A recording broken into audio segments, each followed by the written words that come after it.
The Berenstain Bears learn about strangers. Bear country is safe when every small cub there learns some special lessons from Ma and Papa Bear. The Berenstain Bears learned about strangers. Brother and Sister Bear, who lived with their Mama and Papa in the big tree house down a sunny dirt road deep in Bear country, looked quite a lot alike. Except for the fact that Brother was a boy cub and Sister was a girl cub, they were alike in many ways. And even though they each had hobbies, Brother loved to build and fly model airplanes. Sister had all sorts of special interests. They enjoyed many of the same things: bike riding, baseball, soccer, frisbee, and just getting out and enjoying nature.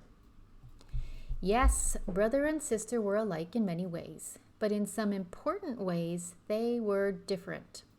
Brother Bear was cautious and careful and a little wary of strangers. Sister, on the other hand, wasn't the least bit wary. She was friendly to a fault. Just about everybody that came in her way got a big hello. Hello, Butterfly. Hello, Frog. Hello, Mr. Truck Driver. Hello, Mrs. Shopper. Brother was worried about Sister's free and easy way with strangers. Strangers weren't a problem for him. Not talking to strangers suited cautious and careful Brother just fine. But friendly to a fault, Sister was different. She talked to everybody. Sister, said Brother, you're going to have to stop that. Stop what? She said. Talking to strangers. It's just not a good idea. Why? She wanted to know. Why shouldn't I talk to strangers? What harm is there in it? Is there something wrong with strangers? Said Brother, thinking about it for a moment. Those aren't questions for a brother. Those are questions for Mama and Papa. Sister Bear, I'm glad you asked those questions, said Papa Bear in his deepest and most serious voice. The reason you should never talk to a stranger and never ever take presents from a stranger and never ever go anywhere with a stranger is that it's dangerous. What's dangerous about it? She asked, wide-eyed. What can happen? Oh dear, thought Mama Bear. I do hope Papa can tell Sister about strangers without making everything scary. All sorts of things, said Papa. Here, look at the newspaper. As she looked at it, her eyes got wider and wider. I hope you're paying attention to all this, Papa called to Brother Bear. Yes, Papa, said Brother, looking up from his airplanes. When Sister asked for a bedtime story that evening, Papa said, Of course, I have just the one. It was an old book that Papa had kept since he was a cub. The story was called Silly Goose and Wily Fox. It told how Silly Goose got into a conversation with Wily Fox, and before Silly quite knew what was happening, she found herself in Willy's lair. This is how the story ended. Then there was a snip and a snap, and all that was left of Silly Goose was a few floating feathers and a smile on the face of Wily Fox. Sister had a hard time falling asleep that night. Her mind was filled with those headlines. There was even one that said, Silly Goose missing, Wily Fox questioned. The sound of Brother Bear's peaceful breathing finally lulled her to sleep. The next day dawned bright and friendly to everybody but Sister. She had spent a restless night, and when she looked out the window, everything seemed a little strange. The trees seemed to reach for her. An owl stared at her, and the crows glared. Let's go out and ride our bikes on the village green, Brother said after breakfast. But Sister didn't want to. Brother was puzzled. The green was a bright, busy, friendly place where she loved to play.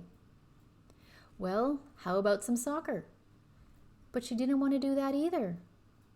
It wasn't until he suggested frisbee, her favorite game, that she agreed to go along. Before they left, they told Mama where they'd be. It was a family rule that they never went anywhere without telling Mama and Papa. "That's fine," said Mama. "I'm on my way to Farmer Bert's for apples. I'll stop for you on the way home."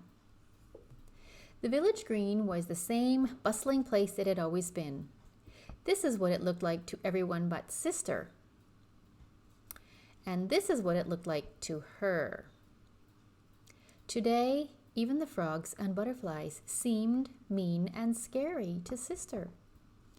Later, when somebody tapped her on the shoulder, she jumped a mile, even though it was just Mama. "How is everything at the village green?" asked Mama on the way home in the car. Sister sat in the front with Mama and Brother rode in the back with a barrel of apples. "All right, I guess," said Sister, but there were so many strangers. Later at home, when Mama and Sister were getting ready to make applesauce, Mama said, "You know, what Papa told you was quite right. It's not a good idea to talk to strangers or accept presents or rides from them. But," she continued, "that doesn't mean that all strangers are bad. Why, chances are there wasn't a single person on the green that would hurt a fly, much less a fine little cub like you. The trouble is, well, there'll always be a couple of bad apples in every barrel. That's the way it is with strangers. Cubs have to be careful because of a few bad apples." "Look," said Sister, "I found one. It's all bumpy and has a funny shape." "Well, it certainly is strange looking," said Mama, "but that doesn't necessarily mean it's bad. You can't always tell from the outside which are the bad apples." She cut it in half. "See," she said, "it's fine inside. Now, here's one that looks fine on the outside, but inside it's all wormy." "Yuck," said Sister. "What's up?" asked Brother. "A bad apple," said Sister. "Double yuck," said Brother. "Hey, I'm going to the meadow to fly my new pusher plane. Want to come?" "Sure," Sister said. "I can pick some wildflowers." She felt much better now, more like her old friendly self. The pusher plane was a great success, and the cubs were about to head home when someone drove onto the meadow with a big, beautiful, orange and green model airplane. "Wait," said Brother. "I want to watch. It's a radio-controlled job."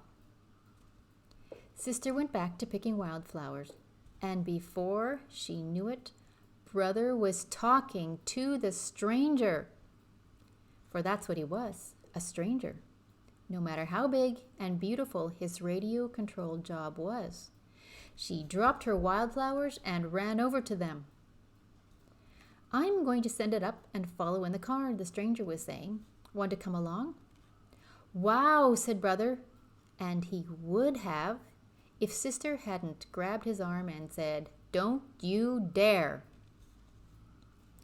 The stranger drove off following his airplane, and Sister ran home shouting, "Brother, talk to a stranger! Brother, talk to a stranger!" "But it was a big orange and green radio-controlled job," said Brother. "That doesn't matter," said Papa. "We have rules about strangers, and they're important." "We have rules about tattletales too," said Brother, glaring at Sister. Sister wasn't tattling. "Tattling is telling just to be mean," explained Mama. "And Sister was telling because she loves you and was worried." "Do you think that fellow was a bad apple?" asked Brother. "Probably not," said Mama.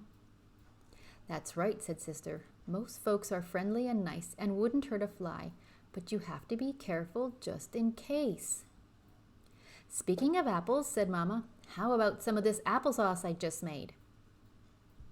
As they sat having a dish of Mama's delicious applesauce, Brother and Sister thought about what they had learned that day. There was quite a lot to think about. For brothers and sisters, rules for cubs, turn the page. Brothers and sisters, rules for cubs. Number 1, never talk to strangers.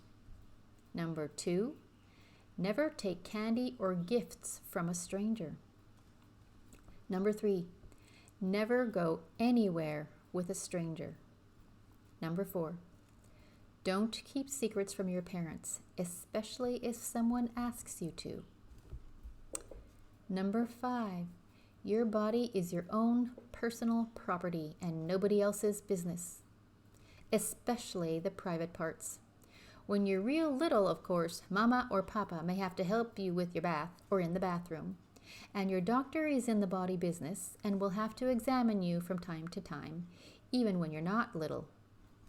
And number 6, use your common sense. We can't have rules for everything.